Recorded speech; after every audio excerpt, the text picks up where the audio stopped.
नमस्कार and good morning प्रिय विद्यार्थियों। आज के वीडियो में हम एक बार फिर से सुजस बुलेटिन को लेकर हमारी ये वीडियो सीरीज चलेगी। लगभग 5 मिनट का वीडियो होगा, उसमें एक योजना को कवर करेंगे। आगे आने वाली आरएस एग्जाम, पीएसआई एग्जाम या फिर एलडीसी एग्जाम, इन एग्जामों में शानदार क्वेश्चन बनाए जा सकते हैं योजना से रिलेटेड।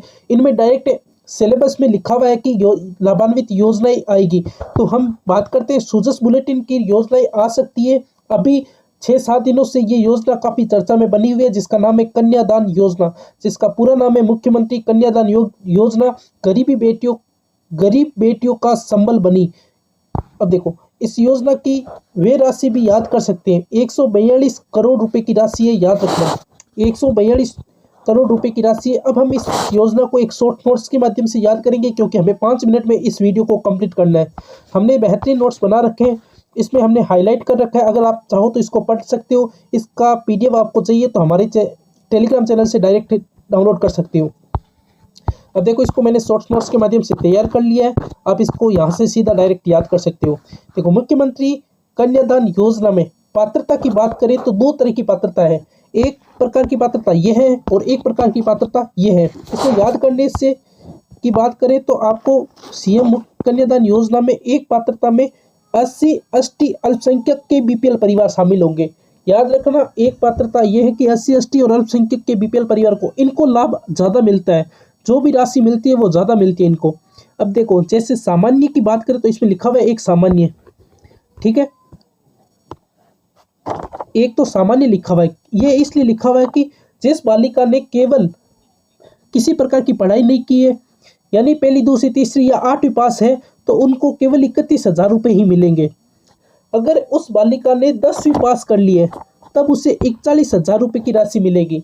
और यदि उसने स्नातक यानी कि ग्रेजुएशन कर लिया है तो उसे 51,000 रुपये की राशि मिलेगी। ये याद रखना, 3 तरह की राशि है, 31, 41 और 51। 10,000 का अंतर है लगभग। इस तरह से याद कर सकते हैं।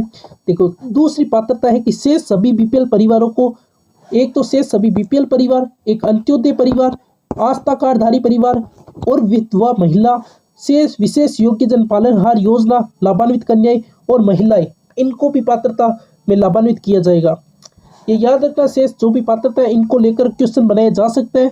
इस श्रेणी में कौन कौन शामिल है? एक तो श्रेणी है, इनमें सामान्य को केवल 21,000 रुपये ही मिलेंगे। उनमें 31 मिल रहा था, इसमें 21 मिल रहा है। देखो, वर्टिकल भी याद करें तो 10,000 का अंतर आ रहा है और हॉरिजॉन्टल भी याद करें तो भी 10,000 का अंतर आ रहा है। तो इस प्रकार से याद कर सकते हैं। राशि को कभी भूल नहीं सकते, क्योंकि राशि भी डायरेक्ट पूछ सकते हैं फैक्ट के रूप में। अगर उस बालिका ने, इस पात्रता की बालिका ने अगर 10वीं पास कर लिया तो उसे 31,000 रुपये, और उसने स्नातक स्तर की पढ़ाई कंप्लीट कर लिया तो उसे 41,000 रुपये की राशि मिलेगी।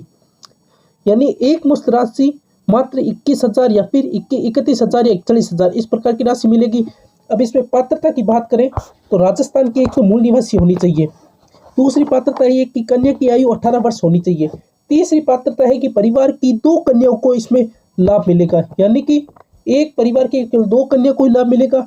आयु 18 वर्ष होनी चाहिए, तभी ये पात्रता के लाभान्वित होंगे, और राजस्थान की मूल निवासी होनी चाहिए। इस प्रकार से याद रखना। और आय सीमा की बात करें तो आवेदक परिवार को 2.5 लाख रुपये वार्षिक, यानी 2.5 लाख रुपए की इनकम ही होनी चाहिए, उससे ज़्यादा वार्षिक इनकम नहीं होनी चाहिए, वही आवेदक परिवार पात्र होगा। दूसरी पात्रता, एक विधवा महिलाओं के लिए अलग पात्रता रखी हुई है, यानी कि अगर विधवा महिला है तो उसे उसकी वार्षिक इनकम 50,000 रुपये होनी चाहिए, यानी कि विधवा के लिए 50,000 और अन्य के लिए 2.5 लाख रुपये की इनकम रखी गई है। याद रखना, ये 2 बातें फैक्ट के रूप में पूछ सकते हैं। और एक परिवार की कितनी महिलाओं को लाभ मिलेगा, कितनी कन्याओं को लाभ मिलेगा, तो 2 कन्या को ही लाभ मिलेगा। और एक इम्पोर्टेंट इसमें नया कुछ जोड़ा है, वो बताता हूँ आपको। इसमें एक ये जोड़ा है कि विवाह से 1 वर्ष तक आवेदन कर सकते हैं, यानी कि पहले इस योजना को लेकर केवल जब विवाह हो चुका है उसके 6 माह तक आप आवेदन कर सकते थे। यह दे रखा है केवल 6 माह तक आवेदन कर सकते थे, लेकिन अब आपको क्या करना है कि विवाह होने के 1 वर्ष के अंदर अंदर आप आवेदन करते हो तब भी आपको लाभ मिल सकता है। एक बात ये जोड़ी हुई नहीं, और एक ये याद रखना कि SSO ID के माध्यम से अब आप आवेदन डायरेक्ट कर सकते हो, यानी कि पहले आवेदन आपको कई प्रोसेस अपनाने होते थे। इस इसलिए ये योजना काफ़ी मुश्किल हो जाती थी।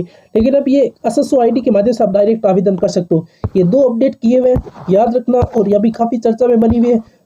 राजस्थान सरकार ने 34,704 कन्याओं को लाभान्वित हुई है अभी वर्तमान में। धन्यवाद। इस वीडियो में इतना ही बस। नेक्स्ट वीडियो आपसे फिर मिलेंगे। अगर वीडियो आपको अच्छा लगा तो वीडियो को लाइक शेयर एंड चैनल को सब्सक्राइब कर ले।